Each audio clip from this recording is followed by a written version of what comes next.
I'm with you 100%. That was my Yeah. pregame. That was my pregame. No, that's perfect. That's actually good because it can lead us into, we want to talk about SmackDown from last night, at least the highlights of it. It was a 3-hour show. There's a lot going on, but I wanted to talk about specifically, I feel like in the shows recently, they bookend them very well. The beginning is really hot and the ending has a segment that you can't miss. But that beginning segment with Cody and Orton was pretty cool, I thought, with Orton coming out and he was Cody's mentor when he first came up. I mean, Legacy. I was at Cody Rhodes' first WrestleMania match when it was the Legacy match in WrestleMania 26 of Cody versus DiBiase Jr. versus Randy Orton. So to come from, 2010 to 2025 is kind of cool to see that growth in that and where they are now. And I thought it was cool that Randy didn't shy away from, hey, at some point I'm coming for that title, but I'm going to tell it to your face before I RKO you. So I thought it was a good opening segment, and that led into what I thought was almost like a shocking, not a dream match, but a huge match to have on their card that wasn't even the main event of Orton versus Drew. And Orton looks twice as good as he did when he first met Cody. Oh my gosh. You can also just tell like his demeanor and who he is. Like he knows who he is now. He's a happy guy. Here's the thing that I notice. Whenever he comes out for TV, he's never dressed. Well, he's from that. It's from the. He shows off what he's got, dude. It's the who is it? The Rip Rogers School of Wrestling. The Rip Rogers, the old wrestling coach and former. I forget what his. Like, was it the Hollywood Stud? Maybe something like that he called himself. But he was Randy's either first or second trainer after Bob Orton's kind of got him started. And one of Rip Rogers' thing was always be in your gear, always show off what you got. Hey, if you've got the body, show it off. And Randy, even the shirts that he wears, and I say shirts in air quotes because as you can see, he's got his little vest on. So I thought it was great. I thought it was a cool opening segment. I feel like Randy, told Cody he was of some of what he was going to say, but there was definitely parts of that was off the cuff and just from the heart, because you could see Cody getting emotional over it. So I thought it was a cool moment and a good way to start the show for sure. They're on a roll of starting the shows off very nicely. Right? That's what I was trying. Yeah. I feel like no matter what, because these shows are longer. SmackDown's 3 hours, Raw being 2.5 to 3.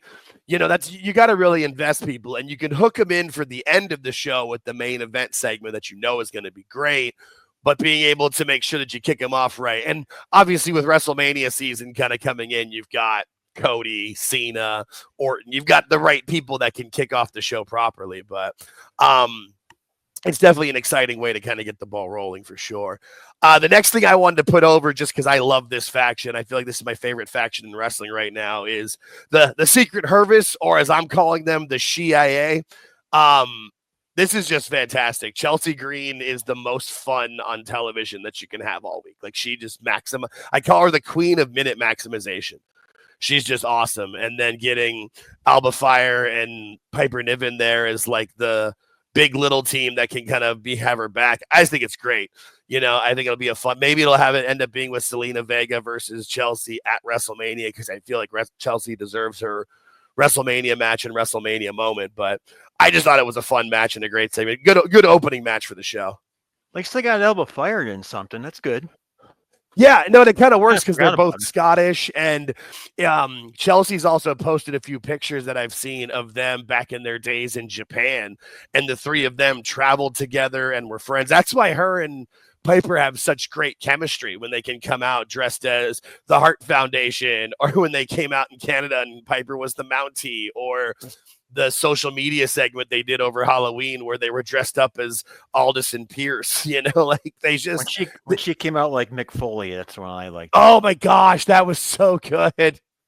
That was where she had like the shells on her leg instead of cactus. Like, that was great. No, that was she just gets it. There's nobody who gets it, maybe in all of wrestling, more than Chelsea Green. I know a friend of the show, Evil Dose, always says that she's his favorite wrestler, period. He always says it, not female, not on WWE, and just she's his favorite wrestler, period. And I don't blame him. She's awesome. She's a lot of fun to watch. Yeah, she's the women's equivalent of Chad Gable.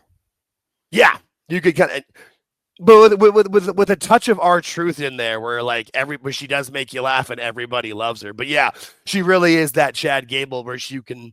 It's like a utility player in baseball. Like, what do you need? You play third base today? I can play right field. You need me to catch? Sure, whatever you need. And sometimes it's 2 minutes in a backstage segment. Sometimes she's wrestling in a match or around the ring the entire match. And no matter what, you can't take your eyes off her.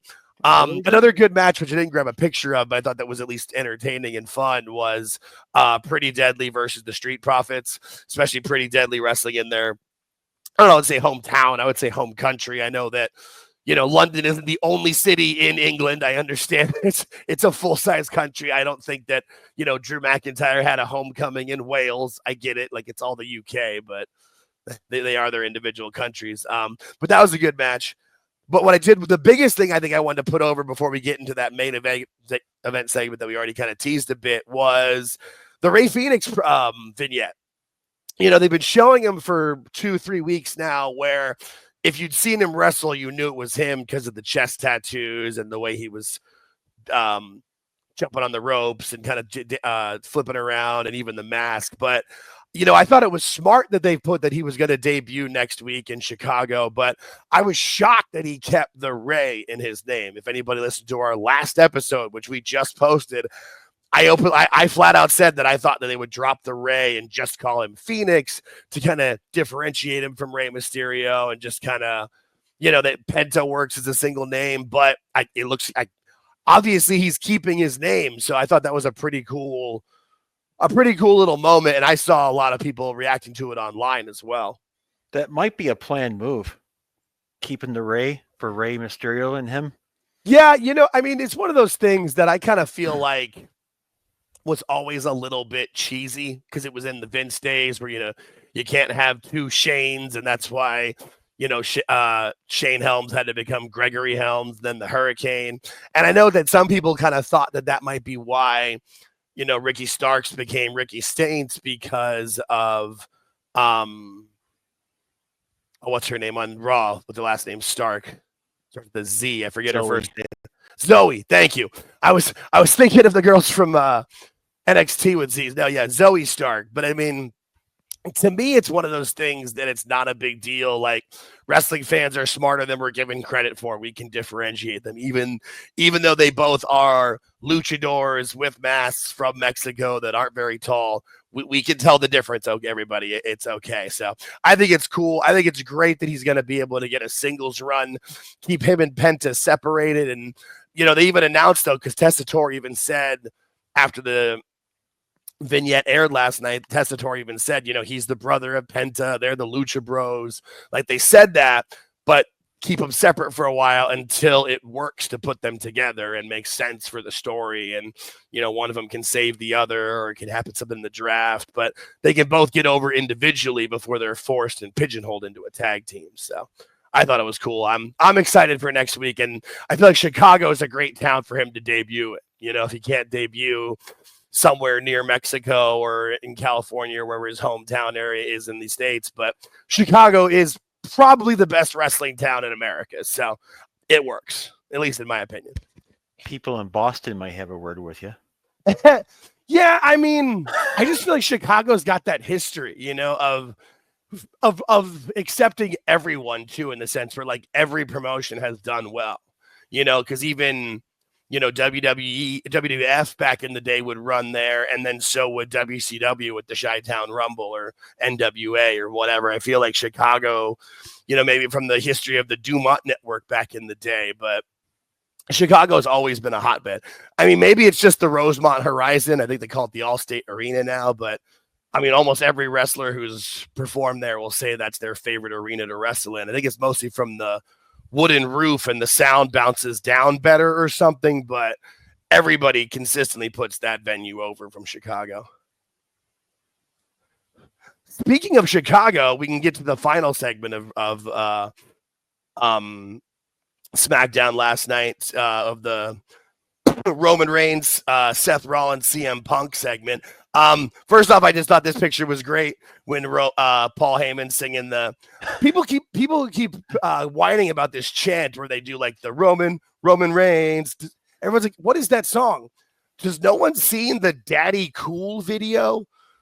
Go out there and look at people. Just Google Daddy Cool. It's you're asking the wrong guy here. So it's 2 or 3 women. It's this video from the 70s there, and it's a family of singers, and it's 2 or 3, and they're African American singers, and 2 of the 2 women are singing, and there's a guy having the weirdest gyration dance you could see. I don't want to put it on video and get flagged by YouTube, but that's what it is. And the song just goes, Daddy, Daddy Cool, Daddy, Daddy Cool. That's all it is. I am surprised that more people from the 70s and 80s don't remember this. Maybe it's just my weird memory where I remember most musical things, but I just thought it was fun to have Heyman doing that. Because the product now isn't geared for those people from the 70s and the 80s. This is true. This is true. That is a very valid point. I feel like Triple H tries to bring those parts back where he can. Better than Vince would for sure, but absolutely. Yeah. Just a couple of things from this segment that were great was when Heyman actually got to have that moment and tell Punk, you are a WrestleMania main eventer, and Punk had real tears in his eyes. Like I thought that was a cool moment. I thought this was a very fun segment and done very well and got me hyped for that match. I'm still surprised it's the main event of night 1, but maybe not. Like you said, I mean, that's in two main event matches. They've got 5 of their biggest stars, really probably 6, because Rock will be somewhat involved in Cena versus Cody, I would think, and maybe even Austin as well. So getting your biggest stars from the last 20, 25 years and putting them all in the ending segments, that should draw pretty big and get a lot of eyes. All your big ticket drawers and all your big merchandise movers are right there. All of them. Yeah. And aside from Jay, who, like we said, is going to lead off the show. So, I mean, I would love to see what the merchandise. Yeah, good point. We assume. You're right. I would like to see what the merchandise sales from WrestleMania weekend are going to be, though, with WrestleMania or with WWE World and 2 nights of WrestleMania and NXT Stand to Deliver and everything. So we'll hear about it. Yeah, I'm sure we will. I'm sure Triple H will make sure to tell us. But I thought this segment worked. I think the biggest reason why was that Seth was, I mean, look at him. He's dressed normally. And the rumor was true. They didn't call him Seth freaking Rollins last night. When he came out, I made sure to watch and look at my TV. Who broke that news? You did. You were the one who told me. You were the one who told me, and we put it on the show. And then all of a sudden it started going viral about it. And then he came out. There was no freaking on his name. Like, it was just Seth, which I think it's good. I think that we can kind of leave the freaking as that Joker Seth that most of us just didn't like, that the Fran Drescher laughing Seth. Because this serious Seth, where after Heyman tells Punk, you're going to be a WrestleMania main eventer. And, you know, the promo that Rollins cut then, you know, you can see it in Heyman's face and Punk's face and Aldis's face. Like, that was a great serious promo and a good way to end the show. But the cliffhanger big moment is that, yes, Punk is in the WrestleMania main event, but no, that is not the favor. And I definitely thought it was. I thought the favor was always him getting into the title match, because I thought the main event was going to be Punk versus Roman versus Cody for the title.